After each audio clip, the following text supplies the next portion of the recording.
Huble ye pi baro parlok ngade u Anishan TV bat pi pe ya ka channel Anishan TV. Hagane ga sngi ngi akran shpang ka jingjia basngau si ka bajia hajla Telangana. Haka babun ki mensim briu ladu no haka jing yang ka bajur bha hapadeng ka bus bat ka truck tipper. Kumno bat hangno ka jia sasngap. Kane ka jingjia kala jia haka laitrik mentau nai November arjar arpusan haka step kumbasan beje lai peu menit riu beje kumtai e. Habenta Shevela Ranga Reddy District Hasurok Hyderabad Bijapur Highway Jela Telangana. Ka boss jong ka TSRTC Telangana State Road Transport Corporation kawan na tendor badle Shah Hyderabad hagaju ka por ka truck tipper bu jam ki mau khendeu kawan na khmat ka boss nongnya truck ula du control badle shapo lane sha kalanti boss ka truck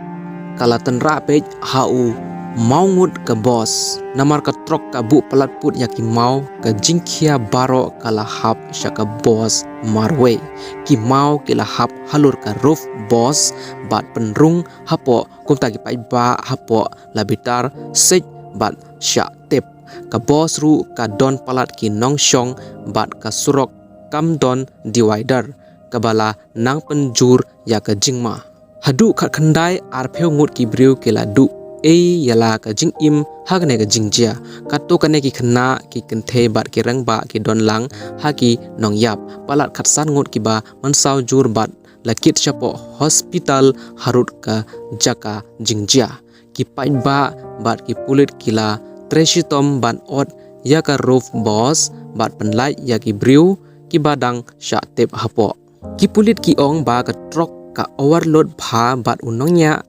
ula ban le haga speed palat put ka boss ru kala don bun hadu ki banang tam ban syong ka sorkar jela Telangana bat menteri rang ba adu kari PM Modi kila pen bna ka compensation daga benta ki briu ki bala klat ka case la register persya ya unongnya truk bat u owner jongka kenegam de tangka khubor hanre kade ka jingsngau si jongki longying bat ki parlok ki bala du no yala ki ba ich ngi kwa ban karpat yaj kali haka jingmlen bebha wat yaj haka bor ngi ken mau haying ka don uba ap lupa yapi lad pisngo comment bat yojing tip nagne ka video to sang ba like share bat subscribe ya kane ka Anishan TV comment hakmat lad pikwa bangin mi shushu ki khupor kum kine khuble shibun